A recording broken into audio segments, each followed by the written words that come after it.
We're talking about Thrall. Everybody's been asking for Thrall. Thrall.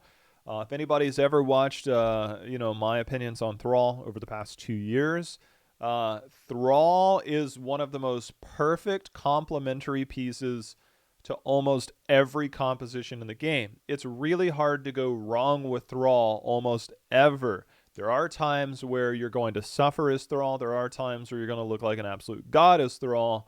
But the reason Thrall is so good is that he has a very good health pool. He's labeled as a bruiser, but can do assassin damage. He has follow up CC or setup CC. That's what makes him so good. Decent health pool, self sustain by way of healing, multiple ways we'll go over. Follow up or setup CC, multiple forms of it post level 10, can impact a fight in many different ways, has enough damage to behave as an assassin, and really complements any other tank or any other hero you have on your team that has CC. And that is what one of the main reasons Thrall is. He's great in the solo lane. He can survive a long time. He can set up ganks. He can follow up CC. He can survive in team fights. He can impact a team fight with heroics. And everything about that makes Thrall really good. And that's why Thrall is considered to be one of the top. Now, we're going to talk about ways to stay alive and why this talent build is the way that it is. And I know a lot of people love Crash Lightning. Outside of ARAMs, I say don't pick this. The only other time I would say you could contemplate it is Crash Lightning on Battlefield of Eternity. Even then, it's still bad. And I want to talk about it why. Getting 2 charges of Echo of the Elements, and if we look at your trait, dealing damage with abilities grants 1 stack of Frostwolf resilience. At 5 stacks, Thrall is instantly healed for 233. Now, if you look at Echo of the Elements, it does multiple things. 1, it provides you with 2 charges, which, oh, by the way, affects your trait. You no longer just have 1 charge, which is going to bounce. The other thing is follow-up CC, setup CC normally means that you're trying to kill 1 target. With Echo of the Elements, it gives you more single target damage because Crash Lightning only damages what it bounces to, which therefore you don't necessarily get to choose as easily unless it's a wide open map, which still, again, is not what you're looking for because this affects your trait. This affects your single target damage. This also is going to affect your talents down the road, but then it also helps with other talents that, again, complement everything. You have enough damage that you're getting now more damage, more single target damage, more survivability, more overall control over a fight. And Echo of the Elements is the OP one. Rolling Thunder, I know that they've buffed this over time, but Echo of the Elements brings different variables to a fight that are going to impact it greater. Crash Lightning is a big no-no. It's a trap talent unless you're in ARAMs. Rolling Thunder, I don't think it's bad, but what you're getting from Echo of the Elements is going to far outweigh that. Now, at level 4, I think there's a couple of good talents here, and if you have to think long-term with these talents, Mana Tide will always be good. This is pretty much your number 1 pick most of the time. And the reason why Feral Resistance can be a little bit different is this one gives physical armor damage, gives you 3 stacks of Frostwolf Resistance and 2 stacks of Feral Resilience, granting 50 physical armor. So this can help versus those heavy melee or heavy auto attack damage, enemy comps. It helps you survive by way of that. Wolfpack, you reward on this. Hitting 6 heroes with Feral Spirits, progress is lost on death and when Thrall fails to hit a hero, which means you can lose this. The reward is you get cooldown reduction and mana cost of Feral Spirit by 16. Now, the reason I want to go ahead and address this now is the long-term thinking is that if you're going against a Garrosh, if you're going against a tanky frontliner that you need to control and you need to find that often, Wolfpack gives you that availability, and you can pair it at 16 because this is going to do 3% of their damage, and it increases the duration of the root. So it's more about, do they have a tank I want to control? Can I get the impact from that? Do I have a good CC setup comp that I want to do that in? The reason why Mana Tide is still pretty good is because it helps with the mana restoration and you get cooldown reduction, which means more buttons to press, more mana as a result to be able to stay in those fights, have an impact. It's very rare that you're going to just have an all-out obliterate each other team fight. Wolfpack does give you that availability if you're going in and your objective is to kill somebody, it's kind of hard to identify when that is, because you have to think long term. You've got to consider all the variables, and you've got to try and predict what those team fights will be like late game. And I think Frostwolf or Feral Resilience does help you in the sense of, against certain niche comps. Frostwolf Pack is about controlling. I used to see this a lot against Garrosh's, against Diablos, that you would try and get percentage-based damage and control against, or in a coordinated environment where you could get that. I think Manatide is generally better. A lot of maps that you're going to see can have different adjustments to that. I don't want to go into all of them, although I think it deserves it, because on a map like Battlefield of Eternity, Q build is going to be better with Echo of the Elements and the 16 pairing. Maps like Tomb of the Spider Queen might be a little bit different in terms of how you want to approach your level 4 talents, because you know certain fights are going to behave differently. You can flank from different angles. You can get follow-up. And those are high impact, very fast fights, as opposed to maybe a slower poke style fight. And that's where a lot of these come into play. Frostwolf Pack, again, if you miss your W, it's a dead talent. If you get Manatide, it's always going to be valuable. Feral Resilience is going to help you in certain situations. I think Frostwolf Pack is a very deep topic in terms of the pairing and how to run that. You don't necessarily have to pair it with that at 16, but getting more control, more cooldown reduction on this can definitely help in the fights. Manatide, I think, is what you should feel most comfortable with. And then each of them is more situational, but Frostwolf Pack is a broader spectrum of situations that you can deal with. If you're not sure, and I would say get used to Manatide first, then start to look elsewhere, and keep Feral Resilience in mind where physical armor is needed. Level 7, there's really only one talent here, and we'll touch on the other ones real briefly. Ancestral Wrath. Activate to consume 8 stacks of Ancestral Wrath, damaging a target enemy hero for 15% of their maximum health over 3 seconds, and healing Thrall for 150% of that damage dealt. This works really well on tanks. You get that percentage-based damage. Now, the second part of this, you gain 1 stack of Ancestral Wrath every time Frostwolf Resilience activates. Go back to Echo of the Elements, where you have 2 charges of this. You're getting these stacks every time that you're damaging a hero, which means that you're going to be able to build this up quicker. So you have Ancestral Wrath more often. You're able to use your abilities more often if you go Manatide. There's a lot of synergy between all of these talents that allow Ancestral Wrath to be more valuable.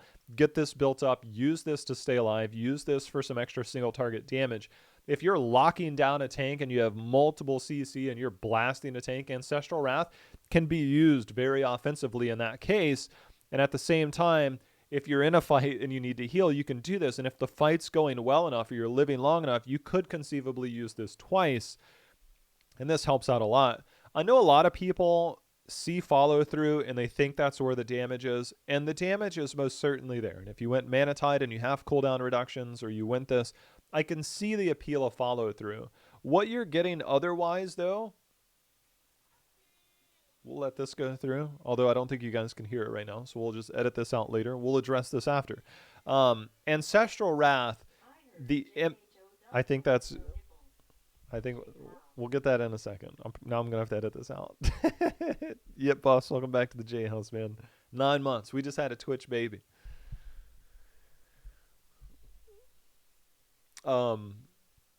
So follow through, I can see the appeal of it, because you have 3 abilities. You're normally going to be pressing them. It's going to be how it functions in a fight. You press all of your abilities. You can use this at level 1.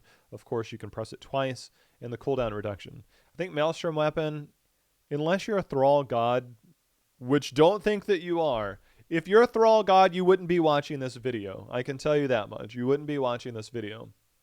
This is reserved, again, for ARAMs, or in a very special situation where you're playing on the top lane versus a Rexar, and they don't know how to control Misha, which is very rare. Ancestral Wrath is going to have more single target damage, more survivability to stay in a team fight. You're already hitting like a truck. You're getting all kinds of bonuses from your talents, from your abilities, to where that's going to be set up. Ancestral Wrath, follow through maybe 2% of the time. Try not to force follow through. There's very few times where you want to run that. Level 10. Thrall is one of the heroes that has 2 very good heroics. They're both really good. and they both have an impact at various points of the game. Sundering is good to help set up if you have a CC train coming, or you're playing from the off lane and you're setting up a lot of stuff. Sunder can help you do that. They fixed this a long time ago because you used to be able to interrupt this. Now it says after 0.5 seconds, but even if you press R, it still goes through. Even if you get stunned, it'll still go through. Now, this is also really good against heroes like Deckard, who has Stay a While and Listen. It's really good against Anduin, who went Holy Word Salvation. Anybody that is forced to stand still that has a great impact on their team, Sundering gives you that interrupt that you're looking for as well. ETC Mosh Pit is another good example, is that you can use Sundering. You just have to play away from your team, poking, looking for opportunities. And then if you have an interrupt and somebody else has an interrupt, just make sure you're not near each other so you can use Sundering. Sundering can help in those instances. I think a lot of people struggle with Sundering because it is technically a skill shot, kind of easy to hit people. But in terms of hitting it in the right direction is always difficult. Splitting people can always be good. There's a stun behind this. It's only a 1 second stun. OG a long time ago used to be Sundering into a Jaina Ring of Frost. That's not really the meta anymore. But there are different ways to impact the game. Now, Earthquake, I think, is much better for most people in general circumstances. The amount of slow that you have on this helps out a lot. I mean, dealing damage with your abilities obviously is helping in other ways for your character, but also providing the peel here. Both of these are long cooldown, Sundering 70, which is okay. Earthquake 100 seconds, which means you'll have it between every fight, but you might not have it if that next fight breaks out early or if you use Earthquake late in the fight. I'm not saying use Earthquake early, but Earthquake does multiple things in a fight of helping you peel, helping you get onto people, helping you lock down a bunch of immobile heroes. This works incredibly well versus immobile heroes. Remember, your Wind Fury gives you movement speed. You can now get on top of people. It's easier to land roots. This pairs well with things like Phoenix's Salvation. You can help your allies. When I talk about being a complementary piece, Earthquake does that in that he's giving you damage from a bruiser roll. He's giving you wave clear from a bruiser roll. He's giving you CC from a bruiser roll. These are all things that if you have a checkbox on bruisers and you want, that's it. There's very few heroes that can do all that. So now Earthquake is not only benefiting you, but it's benefiting the team. And now your team can either peel or they can now get on top of these heroes. There's a lot of heroes that get bonus damage against slow targets. See Lunara, for example, with her level 16. There's different heroes that do benefit from the slow. This gives you that slow, but it also gives you more procs on your different traits and abilities. You have a lot of things working for you in this instance, and it now provides more tankiness in a team fight. Earthquake is kind of that foolproof one that you can use. Because it's 100 seconds, don't be that person you're alone, you're by yourself, you think, ooh, maybe I'm going to take somebody with me, I'm going to use Earthquake, stay alive, and then you trade 1v1. You might have traded, but you've also now used a 100-second cooldown, and if you're getting caught out in that situation, it means that you're now between objectives or you're not going to have it for the next team fight. And so not only did you trade 1v1, that's fine, but you also gave up a 100-second cooldown heroic. Don't use that if you think, oh, I'm going to die, I'm just going to do this. Don't be the panic thrall that uses this. 100-second cooldown is nothing to just throw away. Trading is fine, but trading with Earthquake, bad. And that's something you got to remember. It's better to just die and then come back and then be ready for the next team fight as opposed to try and force anything else. At level 13, you have two really good talents here. Frostwolf's Grace is fantastic. Frostwolf's Resilience can now be activated to heal for 150% of its normal amount. This is a 15-second cooldown. Remember, you're already using Echo of the Elements. If you have Mana Tide, you have cooldown reduction. You have Ancestral Wrath, which now provides healing. You have Frostwolf's Grace, which now provides healing. You do have a good health pool, but you're not like tank level health pool. This is how you survive in a fight. Again, you're already doing damage with your Q because you have 2 charges of it. Your Wind Fury means you attack faster, and your auto attacks actually hit really hard baseline as a Thrall. Frostwolf's Grace now gives you an activatable heal. You have, in case your Ancestral Wrath isn't there or you're just getting obliterated, now you have 2 forms of healing, which is going to help out a lot. Now, for every hero that has Spell Shield, Spirit Shield is here. You get 50 spell armor, yada, yada, yada. Frostwolf Resilience reduces this cooldown, which means this is quite frequent, which makes it even better. The thing about Spell Shield is as always, no matter what hero you are, whether it's Diablo, Lunara, Uther, Kharazim, Thrall, you need to turn this off and only turn it on when you need to. If you can't do that, then you should not pick this talent. If you just let this go to waste, you don't use this. You cannot use this. But there are moments against Jaina, against Li Ming, against Kel'Thas, right? Kel'Thas that goes Pyroblast. Spirit Shield will always be better because now you can say, you know what, I can eat that big damage. I can sit here and stay in a fight. Healing's not going to do the job. 50 spell armor is going to help me do that job against Pyroblast, against big damage when I know I'm about to die. That heal is not anywhere near as much. You'll heal for less than you will for the damage mitigated. And so because of that, if you're not comfortable turning this off and turning it on, you should not pick it. And if you're picking Spell Shield on any hero, you have to get used to turning it off and then turning it on as necessary, making it an activatable talent. Else don't pick it. But Frostwolf's Grace is the real deal. Now at 16, this is where things really start to come into play because this is where your damage starts to jump up. Your impact on a team fight begins to climb immensely. And it all started with your level 1 talent, Echo of the Elements, which by 3 to 4 minutes, I'd say 4 minutes is a healthy time. 5 to 6 minutes is things have been rough and, you know, the game has been weird. Longer than that, you should probably practice a little, but sometimes it happens. Thunderstorm is really good because now you have 2 charges of your Q. If you went Mana Tide, you have cooldown reduction, of course. But you have 2 charges of your Q, which means it's easier to finish this quest. Targeting hero directly with Chain Lightning increases the slow because it's 8% baseline to an additional 40%. And so now, while at 40% bonus, Chain Lightning's bonus damage is increased by 25%. How do you achieve this? You have to queue a target. They'll have a little icon underneath their bar. And then you have to queue a different target. You can't hit the same target over and over. I'm trying to figure out why it doesn't say that here. Okay, yeah. It's reset if it's used on the same hero as last used on or if Thrall dies. So I talked about Battlefield of Eternity, different maps where you're going to have slower paced team fights. If you can set up a team fight by getting 2 to 3 Qs out, you're having more poke damage as a result. You're getting long range poke. You're getting slows on the enemy team. This makes it really good as a result. And this is why having 2 charges on your Q now makes your late game even stronger. And so with all of that, things are looking much better with Thrall to be able to say, I have a greater impact on a fight than I already did. This is a massive bonus towards damage as well as to your survivability and what you bring to the team fight with the double Q and the Thunderstorm. I did jump to this earlier that if you did go into the cooldown reduction at level 4, this gives you the 3 seconds after a hero is hit by Feral Spirit, your basic attacks against them deal an additional 3% of target's maximum health. And so because this increases the root time, and if you used Wind Fury, you're now going to be able to at least hit 2 to 3 times as Thrall onto a Garrosh. I said 3% earlier, but in reality, it's off your auto attacks. So ideally, you would pair them together, but even if not, you should still get at least 2 to 3 auto attacks out of this. And you can now hit and do 9% of their health, plus it's on a short cooldown, which means that you're controlling a team fight with that level 4 talent, plus you're doing percentage-based damage to beefy targets, which is why I said against a Garrosh, against the Diablo, this is very appealing.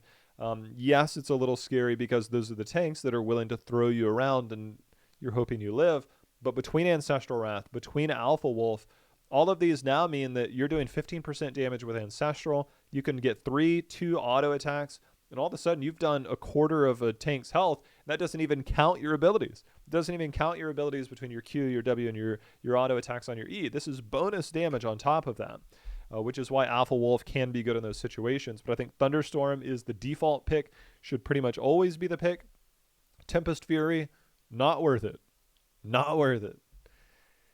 Level 20, okay? If you went Earthquake and you're not getting blasted by the enemy team in every fight and need a blink, Earthen Shields is phenomenal. It is so good in a team fight because now your allies within the Earthquake gain a shield equal to 15% of their maximum health, with each pulse. If your team is fighting in an earthquake and the enemy team can't run out of the earthquake, guess what? This is really good. This is really good. This is a fantastic talent to pick. And if you went earthquake, this should be 99% pick rate. The only time it would be different is you just hit 20, or you're trying to end the game, or you need to survive, or earthquake's not going to help my team, which would be very odd if it didn't. Wind Rush. This can be used offensively or defensively. I think each one is going to be situational. This is an 80-second cooldown. It's a long cooldown, but you also get you gained Wind Fury, which means that's why you can use it offensively. You can blink onto a target, get those damages out. You can also look at stuff here as well. If you root somebody, you can blink onto them and start doing damage. There's multiple ways to use Wind Rush. I think it's pretty self-explanatory. Defensively, is you're just trying to survive.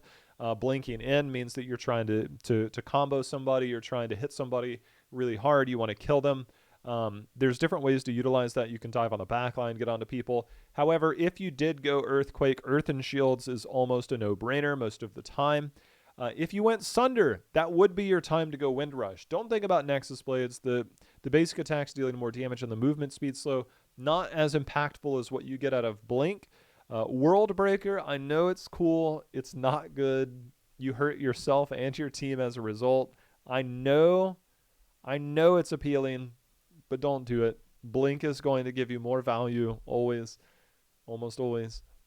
But Earth and Shields is really good. So with that, that's what makes Thrall good. Echo of the Elements, Frost Wolfpack or Manatide. I'd say Manatide first. Ancestral Wrath. Either of these, I default normally to Earthquake, Frostwolf's Grace or Spirit Shield, and then of course Thunderstorm, and then Earth and Shields or Blink if needed. Remember, if you're pairing Frost Wolfpack, it's normally against a heavy melee composition or a tank you want to control, which generally you should have the tools to deal that within your team. And then Alpha Wolf is why you would pair that at level 16. I'm not saying you have to. You don't have to go that Frost Wolfpack with this 16. I'm just saying that that's normally the synergy you're looking for. Don't think Crash Lightning and Thunderstorm is good. Don't do it. You'll get about 2 casts and realize, like, I've already broken out into a fight. You're looking at a long cooldown of 7 seconds, 14 seconds. If I'm getting more than 2 casts off that, that's 20 seconds in a fight, then I'm hoping that I'm not hitting the same person or the fight hasn't fully broken out. If you can sit there for 20 seconds and just press Q that many times, the other team is doing some weird stuff, man. So don't think about that. Don't think Crash Lightning is good. Echo of the Elements, more single target damage, more resilience, more heals, more damage, more setup at 16, more everything comes from Echo of the Elements. Use it, love it, enjoy it. Manatide, Ancestral Wrath, and then Super Heal all throughout the day. Mitigate damage, smash people with your Wind Fury. Don't always use your Wind Fury to engage. Sometimes your Wind Fury can be used to run away. You get movement speed, which is a pretty substantial movement speed of 30%. Your basic attacks go faster. I think the auto attack speed on Thrall is like 0.91. It's not very fast. So Wind Fury gives you that ability. Everybody knows that if you can root and then E onto somebody, it's your way of getting on top of a target, getting full value out of the Wind Fury. But remember, there are multiple ways to use all of your abilities, whether it's for peel. The other thing is, don't forget, with your W, if it hits a target, it goes further. If it hits another target, it goes further. If you hit nobody or you only hit one, it only goes that extra distance. It increases the distance for each hero hit. So there are different ways you can peel for your team or get to a proper angle to set up more CC. The more CC, the better, but don't go out of your way to, like, I'm going to hit him with a huge flank and hit 4 people. You're probably just going to die behind them, and nobody wants a dead Thrall. But that's Thrall, man. Stop trying to pick Crash Lightning. Stop trying to pick Maelstrom weapons. Stop trying to go like all these funky builds, and then realize the true potential of Thrall is just absolutely don't die and dominate a team fight. Step up to me. I dare you. That's what Thrall's role really is, because he can't be killed in most situations. The only thing that obliterates a Thrall is CC trains, and if you don't have somebody to help peel or save you, you did your best. Just don't put yourself in those bad situations. The cool thing about Thrall is you can probably put yourself in more worse situations than almost any other hero outside of most tanks in the game, and that does make it a little bit cool. So you can be aggressive, you can be aggro, but just like every melee hero, there's a certain balance and patience. If you're wondering if you've died 5 times a game, it's probably too many, unless your whole team just got dumpstered. Else, look for Thrall the same way you would with every other melee hero. Be patient. Press Q from time to time. You have a ranged ability. You have this weird hybrid role that you can go with. You have 2 charges of Q. You can set things up. You don't have to go in. You don't have to smash R, press Q, W, E. You don't have to do that. You just need to look for your opportunities, do that. Else, it's okay to poke with Q. You can dodge skill shots as Thrall and trade out poke with just about any other hero in the game, and that's okay. That is actually okay to do. So remember, be patient, then engage, look for flanks if they're there, but don't force it. Look for your tank CC, look for your own team to follow up on your CC, then go to town, and that's Thrall. That's how to do it a little bit better, and to be honest, play one of the heroes that allows you, again, complementary piece. Pairs well with a tank and a Maiev or a Kerrigan. Now all of a sudden you have follow-up CC. It pairs well with 2 ranged heroes. I wouldn't necessarily pick it if your team goes 2 full tanks because then it's weird. But he pairs well with a lot of those heavy melee. You can go 3 melee with Thrall. You can go double ranged with Thrall. There's different combinations you can work with Thrall. And that's why I think he's one of the best complementary pieces. Name a single tank that he can't pair well with, other than Stitches. Just don't pick Stitches. Diablo charge, root behind him. Let Diablo get his full charge out. Garrosh tosses people behind. You can play semi-ranged Thrall. Johanna, follow up on the Condemn. Everything about this just works well. And that's Thrall, man. He's really good. He's really, really good.